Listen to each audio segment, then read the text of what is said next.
I love milk. I love this stuff. I can't get enough of it. Problem is, I'm lactose intolerant. I'm Lactose Man. Hi, Lactose Man. Hi. See, lactose, or milk sugar, is a disaccharide, okay, composed of two simple sugars, one molecule of glucose and one molecule of galactose. Now, you can't digest this stuff without dissolving the bond that holds these two things together, and that requires an enzyme called lactase. Now, when we're babies, we all make plenty of lactase. Where'd you get that? Internet. Cute little fella. When we're babies, we make plenty of this stuff because we've got to digest our mother's milk. But when solid food comes into the picture later on, 20% of European descendants, 80% of African descendants, and almost 100% of Asian descendants just stop making lactase. So when any of us drink dairy or eat dairy, we consume a lot of these molecules, which move unhindered through our systems. That is, of course, until they get to the colon. And there, armies of hungry bacteria latch onto the lactose and consume it. And in doing so, they produce a lot of gas, hydrogen, methane, things like that. And that feels a lot like this. I'm not a doctor, but that has to hurt. Ooh, yeah. What's that you say? You can never have milk products again, eh? You say that yogurt contains bacterial cultures that love nothing more than snacking on lactose? Wait, guys, I'll give you $5 if you beat him. Oh, please. Those cultures, by the way, produce lactic acid, which is responsible for yogurt's creamy texture and wonderfully tangy flavor. They also happen to be really good for you, unless, of course, you're lactose man. So stick around, won't you? Because when you strip away its commune-living, VW bus-driving, earth-shoe-wearing hippie image, yogurt isn't just good for you, it's good eats.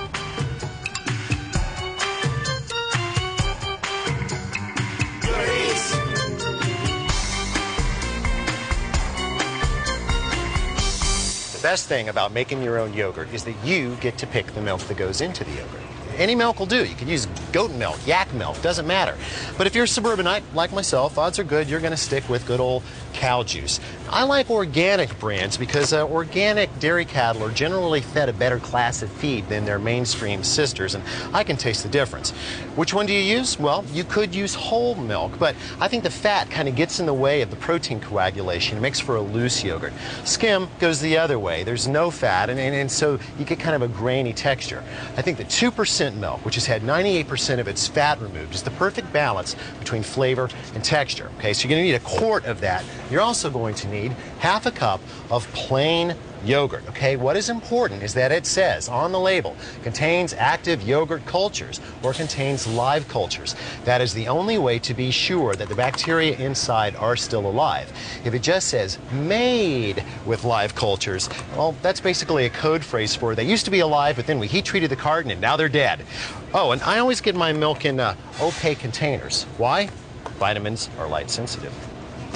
Straight from the cow, milk is teeming with microorganisms. They really dig the high nutrition and cozy pH. Too bad for them, the USDA requires that all commercial milk be pasteurized, that is, heated to the point that everything in there goes belly up. This environment is now ripe for recolonization. But first, I'd like to add some extra protein in the form of powdered milk, half of a cup per quart of milk. More on why later. I also add a couple tablespoons of honey to kind of round off the tanginess of the yogurt. There. Now, whisk to combine and then reheat this to 120 degrees over medium heat. There we go. Now, how are you going to know when it's 120 degrees? Well, a probe thermometer is the best tool for the job. But, gosh, if you just drop it in there, it's going to sit on the bottom of the pan and read the pan instead of the milk. And that's not good. So, use a metal paper clip, one of these little guys, right on the side of the pan. Just run the probe through and then open up one side and it'll hold the probe. Perfect. Set this for 120 degrees. It'll only take a few minutes. Oh, and meanwhile, go ahead and get half a cup of yogurt coming up to room temperature. You want those bacteria hungry and kicking when we get ready to put them in. Now, we want to cool this down to about 115 degrees. And by pouring it from here into our incubation vessel, we should be able to do that. Now, you can use any tall vessel that you want as long as it is very, very, very clean. Okay, if there's any bacteria in there at all, it might overwhelm our guys, and then our yogurt would end up, well, rotten milk. Okay, now we want to thin out this yogurt just a little bit, so I'm going to just barely whisk in about a cup into the yogurt. It's going to make it a lot easier to integrate. There, now everybody into the pool. There, now as soon as they're whisked in, those bacteria, now that they're nice, wide, and awake, are going to get to work munching away. By the way, speaking of bacteria, I never properly introduced the microscopic tag team that's responsible for putting the yo in yogurt, Lactobacillus bulgaricus and Streptococcus thermophilus. Now, upon entering the warm milk, the Streptococcus goes to work right away, consuming lactose and producing, well, a lot of things, including lactic acid. Once an acidic environment is established, however, he's not real comfortable hanging around, so he tags off with Lactobacillus, who prefers working in a tangier environment. Of course, he creates even more acid, and until the milk becomes acidic enough that the proteins denature and then coagulate. This results in the soft custardy gel we all know and love. The more protein that's present, the firmer the gel, which is why I add powdered milk to the mix. Thanks, fellas. This bacterial metamorphosis is called fermentation, and it is the process by which we get a lot of really wonderful things. Wine, beer, vinegar, sourdough bread, dill pickles, and a lot of the world's great cheeses.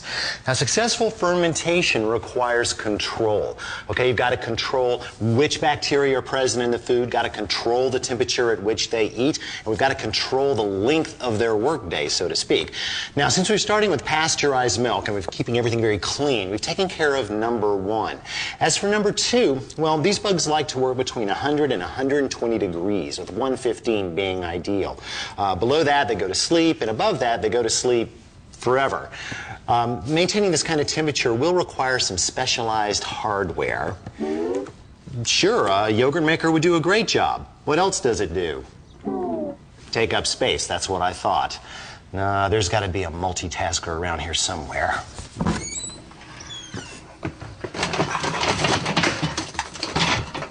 Perfect.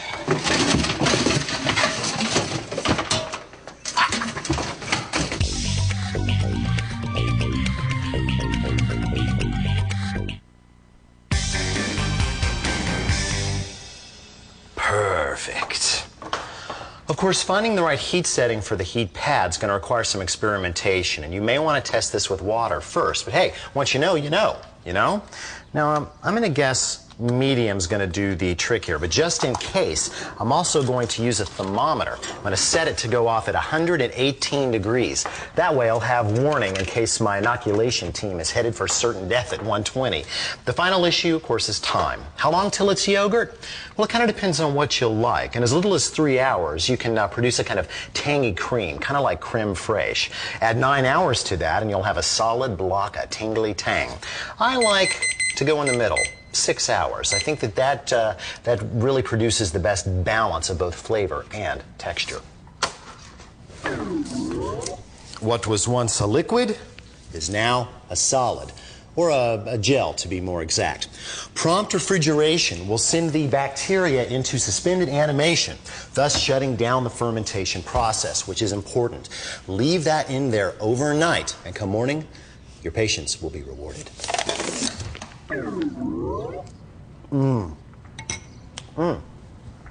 Personally, I like my yogurt plain, but there's nothing wrong with making an addition or two, as long as you remember, homemade yogurt does not contain gelatin or other stabilizers, so the more you stir it, the more the gel matrix is going to break down. So if you want to add granola or fruit, think fold, not stir. Of course, if you like your yogurt kind of runny and loose, well, stir away. This also means that anytime you cut into this big curd, you're going to have some whey puddle up inside, okay? Do not try to stir that back in. Just drain it off or blot it with a paper towel, or you can leave it. It's loaded full of protein if you want. Oh, you say this looks like too much yogurt? Oh, you're just not thinking about all the culinary options. For instance, yogurt can replace half or all the mayonnaise in traditional salad dressings. Don't believe me? Okay, whip up a little something we call Million Island dressing. Whisk together a cup of plain yogurt with 2 tablespoons each vegetable oil and tomato sauce. Then add 2 teaspoons each lemon juice, dry mustard, and sugar. Then about a teaspoon of kosher salt and half a teaspoon of black pepper. Okay? Then fold in half a cup of diced onion along with a tablespoon each of pickle relish and chopped green olives. And finally, 1 jalapeno chili minced very fine. Now that is good eats.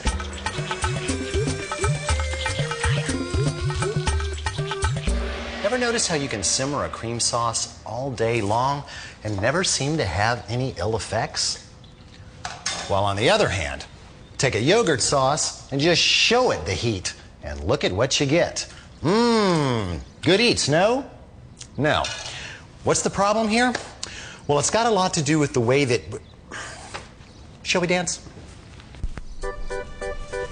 When proteins get hot, they tend to tangle up tighter than teenagers at a dance. And when they bond up tight enough, they overcoagulate. And when they overcoagulate, they can curdle. And any cook or parent will tell you that leads to trouble. Now, cream sauces don't curdle, and here's why. Excuse me. Thanks. They don't curdle because cream contains fat, okay? And these fat molecules get in between the proteins and prevent them from bonding.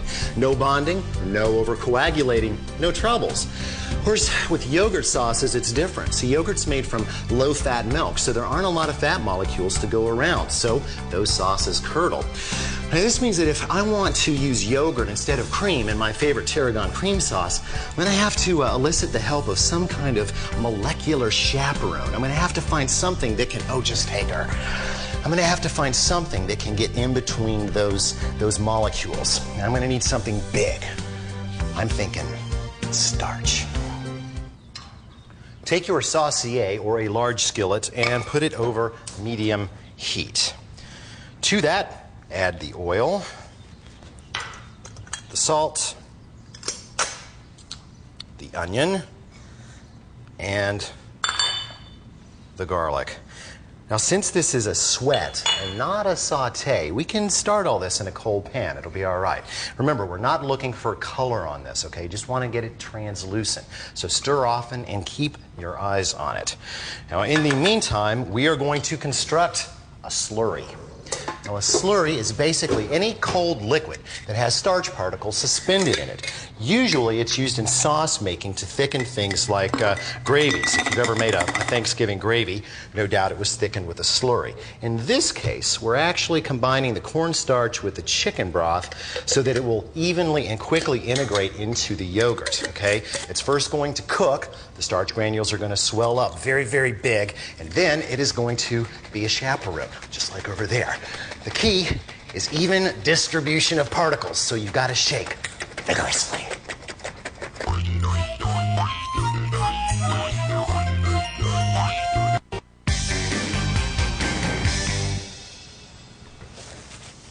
That is a sweat. Time to add the slurry. I like to give it a couple more shakes right before it goes in.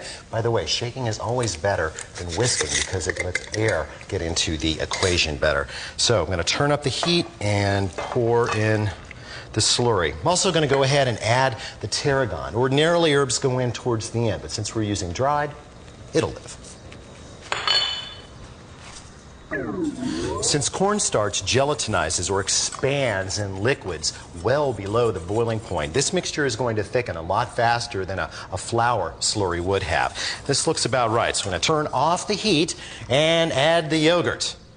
Hey, wait a second. That mixture is so hot it would curdle this yogurt before the starch had time to get in there to prevent it.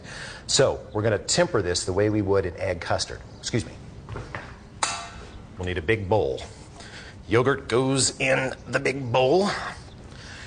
And we're going to add a little bit of the slurry mixture at a time, just whisking it in a little bit at a time. It's going to slowly bring up the temperature of the yogurt so that it won't curdle. A couple of more dollops and there'll be enough starch in there to keep anything bad from happening. There. Now, all of this goes back into the pan and whisk to combine. Now at this point, since the yogurt was cold, this has probably dropped way, way too much in temperature to serve. But don't be too sure. Let me give it a taste before we put the heat to it.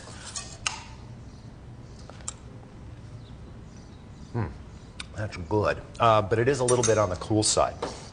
So turn the heat to low, the very lowest setting, and whisk constantly just until it is hot enough to serve. What to serve it on? Just about anything. I like this on fish, I like it on chicken, I like it on almost any vegetable, eggs, oh, and my favorite, braised carrots. As miraculous as milk's transformation from mellow liquid to tangy gel to salad dressing to savory sauce may seem, there is yet another metamorphosis to come, yogurt cheese, which is way better than it sounds. Way. Oh, never mind. Fundamentally speaking, there's really only one big difference between yogurt and cheese, the whey. Cheese has had the whey removed before the fermentation process. And of course, yogurt, it's still there. Remember, whey's that liquid, very protein-laden liquid that won't coagulate no matter what you do to it. So it makes sense that if we could find a way to get the whey out of our yogurt, we'd have cheese. Very basic cheese, but cheese nonetheless. So to do this, we've got to get some pressure onto the yogurt. That's the same way that the cheese people do it. So here's what we'll do. We've got a nice big container. We've got a strainer that will fit down on top of that. Oh, we'll need some cheesecloth. I'm going to say about 2 layers of cheesecloth. There. Okay, into the sink. And, oh, need a spatula. Perfect. Now, before we dump in the yogurt, I want to break up the curd a little bit, and that'll help to release some of the whey and get it flowing. There. Now, this is actually 2 batches of homemade yogurt, okay, 2 quarts. I figure I'm going to lose about half of that during this process, so it's going to leave me with a quart of cheese. There. Perfect fit. Now, just fold the cheesecloth over. That'll keep it clean. Now, we could just park this in the refrigerator and let it drain naturally. It's already gone to work, but that could take better part of 2 days, and I don't know about you, I'm not that patient, so we'll provide a little wait. There, just a lid from another container and a can of, well, cream corn, but hey, you can use whatever you want. All right, this goes into the refrigerator, and we let wait do the work. Now you can see that we've got something that looks a lot more like cream cheese than yogurt. And feel free to use it thusly. It makes a wonderful spread. Delicious. Of course, if you wanted something a little more exotic, say for your next cocktail party, you could start with 1 quart of your yogurt, okay, and stir in a teaspoon and a half of ground cumin, a couple tablespoons of fresh herbs, I like parsley, a teaspoon of kosher salt, and about half a teaspoon of black pepper. Then let the cheese drain. Next day, you'd end up with something that looks like this. You can tell your guests it's Boursin cheese, only good for them.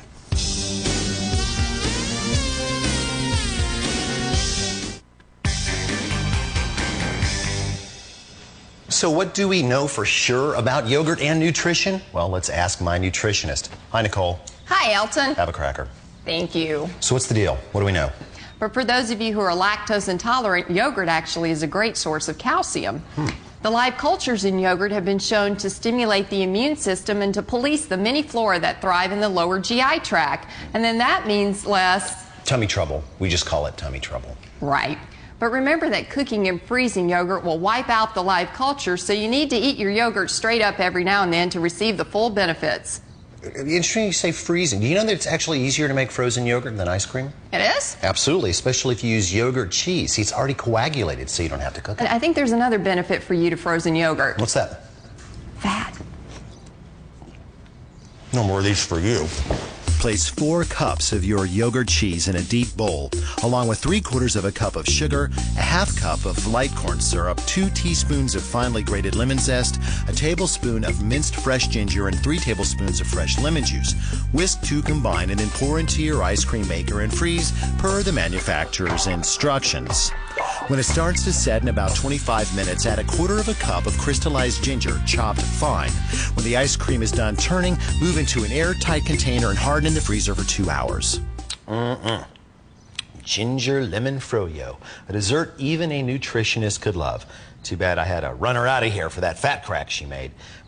We hope we've inspired you to spoil some of your own milk in a controlled environment, of course. Even if you decide to stick with store-bought, though, you should get your yogurt out every now and then and play with it. It's good fun, it's good for you, and, you know, good enough time.